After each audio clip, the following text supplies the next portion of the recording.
Care Awareness Day, and Fox Sports Supports has partnered with the Ticket to Dream Foundation to help foster kids just be kids.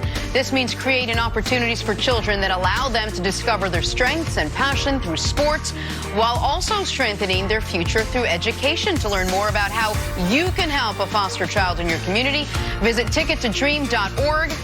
Really good stuff, really important stuff. If I may for a moment, one of the best people I've ever met in my life, a woman named Melissa Stanridge, who lives in the Kansas City area. She has fostered, gosh, I want to say upwards of 10 kids since I've known her, adopted many of them as her own children. And to see these kids and the way it changed their lives and now know them as, you know, young men and women, such a wonderful cause, such a wonderful organization. Yeah, I didn't know you were going to tell that story. A good friend of mine, the late, great Mr. Thomas, Dave Thomas, the founder of Wendy's, he was a foster child. And, man, he promoted it, let all kinds of kids know that there is hope. You can live out your dreams, even though being a foster child. So that my first experience with it was him showing me and really promoting it worldwide. So the late, great Dave Thomas. Dave Thomas. Awesome. Good stuff. All right, let's get back to the show now. Bucks and Celtics. We'll talk about them in just a second. But first, a couple highlights from last night. Warriors-Rockets. James Harden hits the step-back three right in front of Clay. Where was Clay last night? Well, I mean, nowhere on the offensive end. I do like that Clay's trying to, you say where it was, hide. Listen, you knocked Harden to the ground. Putting your hands behind your back isn't going to prevent the foul being called. Oh, it's game number one. That's not a foul. You're right. What are you talking about? He's like, oh. You're right about that. Harden got 2 of those last night. No, not game number one. And none of them were Harden, jabroni stuff. It was legitimate fouls. The Warriors screwed up. Much more from this one. Jabroni, it's a wrestling term. Looks like he's got nowhere to go till he finds a cutting Austin Rivers. Austin Rivers, see, you keyed on it to start the show, man. Big minutes for them. The Rockets go super small. Austin Rivers, one of those pickups by Daryl. Yeah, we need to get him a playoff, like playoff Rondo. Oh, yeah, playoff Rivers. Yes, absolutely. Last couple years has been big in the playoffs. Bucks and Celtics. Eric Bledsoe coming out of nowhere blocking Jason Tatum's layup. And then he steps over him a bit. He hesitates for about another quarter second. That might be a technical foul. Bledsoe was a bulldog last night. He really was. They had no answer for him getting to the rim. Huge signing with them. They signed him to an extension during the regular season. We talk about Giannis. We talk about other things. We don't give Bledsoe enough credit. He had a spectacular season. It's been really good in all season. And they needed him last night because Middleton was bad. Yes. All right, let's stay with the game. Oh, no. The Bucks handled the Celtics again last night, led by the one superstar who actually played like a superstar, Giannis. 39 points from, I thought you'd be proud of me, 39 points from Giannis in Milwaukee's 113-101 win. The other superstar, Kyrie Irving, 23 points, but on 22 shots. Another subpar night from him, his third this series now. So the Bucks win. They now take a commanding 3-1 series lead as we move back to Milwaukee. Here is Giannis Antetokounmpo after the game. Great players, you know, they don't, when they find an opportunity like this, they don't, you know, waste it. You know, you got to take advantage of it. You got to, like, close the game out. And that's what my mindset, both games, but especially this game. You know, and at the end of the day, you know, when I step on the court, I got to do whatever it takes for my team to win. Have you ever had a shooting stretch like this? I think it's now at this point 19 for 62. Yeah, who cares? Who cares? I'm a basketball player. You know, prepare the right way. Like I said, it's a little different when, you know, your rhythm is challenged every play down. You know, you're being picked up full court. You know, they're doing things to test you. And, you know, the expectations on me are going to be sky high. For me, the 22 shots, you know, I should have shot 30. You know, it really not great of a shooter. So I think that just the consistency of just going at it, staying aggressive is always going to put us in a great position. We'll get to a lot of what Kyrie had to say in a second. You know, you see Giannis pop up. You're watching him learn how to be a basketball player as his Bucks team goes further and further into the playoffs. You like what he has to say. You feel like he's sort of learning it as you're watching him. But 3-1 in this series, Nick, is this all but over? Oh, yes. The series is over. Kyrie's tenure in Boston is over.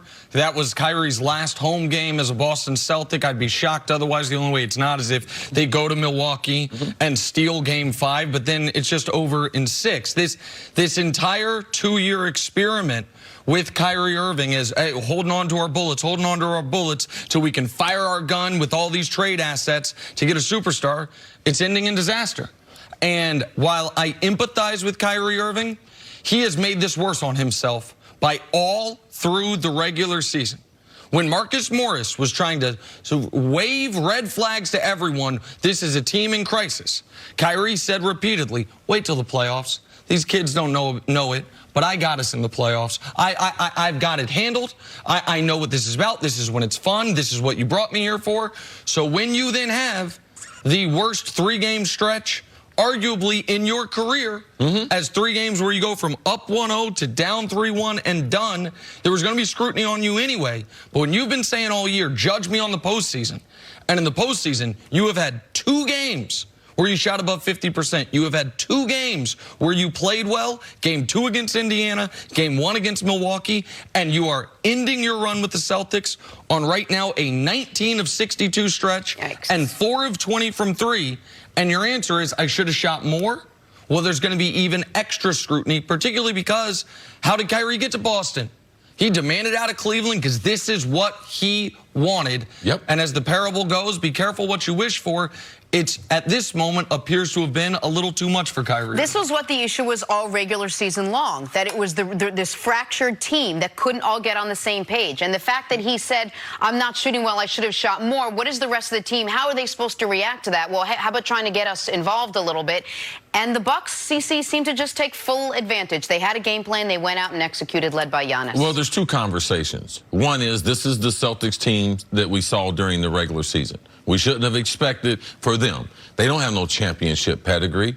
Kyrie does have the championship, but that don't make a team have a championship pedigree. Well, we were worried about 2 teams coming into as far as will they be able to hit. Jenna wanted to start a lawnmower. I prefer an electric start button.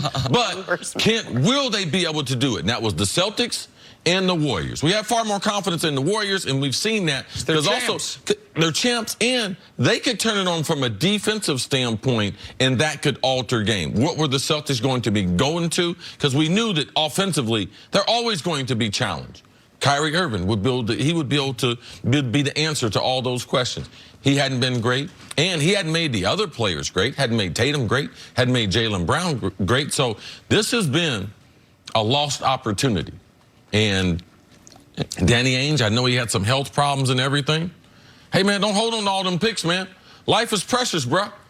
Like, I thought you came there to win a championship. Now you're holding all these picks. Kyrie's leaving out the door with no compensation. And it's Tatum, Brown, and Gordon Hayward moving forward. You're not getting Anthony Davis. Kyrie's leaving for nothing.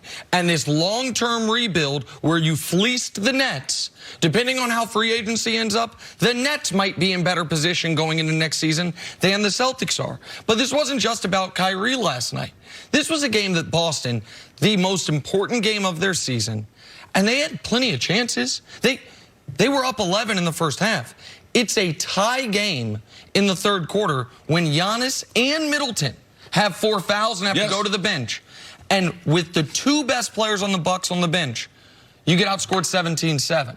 So now you go into the But you warned them. Right, absolutely. You warned them. Man. You said, listen, this Bucks team, they're going to go on a run. Now, you don't expect the 2 best players to be on the bench to go on the run, but that's exactly what happened. That's what happened, and now all of a sudden it's worst-case scenario. Because when you should have taken advantage of the minutes without Giannis, you didn't. You actually dug a big hole for yourself, and now you have a fully rested Giannis coming in for the fourth quarter, and he just annihilated them. But the Celtics, aren't you a great defensive team? Second half of games 2, 3, and 4, you allowed 64, 68, 66 points. Aren't you supposed to be deep? Your bench, Gordon Hayward, 4 of 18 in the final 3 games of the series in 30 minutes per game. Terry Rozier, 3 of 18. Those 2 guys, 7 of 36 in the final 3 games of the series. So Marcus Morris actually addressed that after the game and said it's hard for us to play defense when we're not hitting our shots. We can't get back in time, and that was the only way he was able to answer that. So I would buy that if I hadn't watched the game as closely as I did. They weren't trying. They knew. Vince Goodwill said something really smart, I thought, last week about this. There's a time in a series where one team realizes we're not as good as the other team, and they lose their will. And the crowd lost its will. Yes. It was the loudest they were all night was when they were booing them off the court, and the players stopped rotating on defense. They had no defensive intensity, and Kyrie couldn't hit a three. He couldn't hit a layup to save his life. And it went back to the lack of, I'm not committed to you.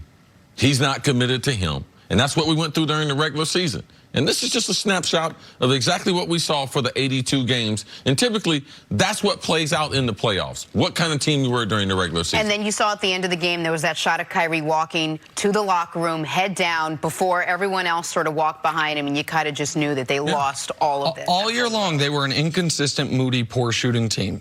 And they're going to lose in the playoffs because they're an inconsistent, moody, poor shooting team. They are what we thought they were. All right, take a break. Coming up, talk some Cowboys. Can Dak Dave lead Thomas got Dennis Green. Yeah. Dallas to the Super Bowl next season? That's next on First Things First. Lessons to my people. But the Bucks did not let him off the hook. Yeah, we let him off.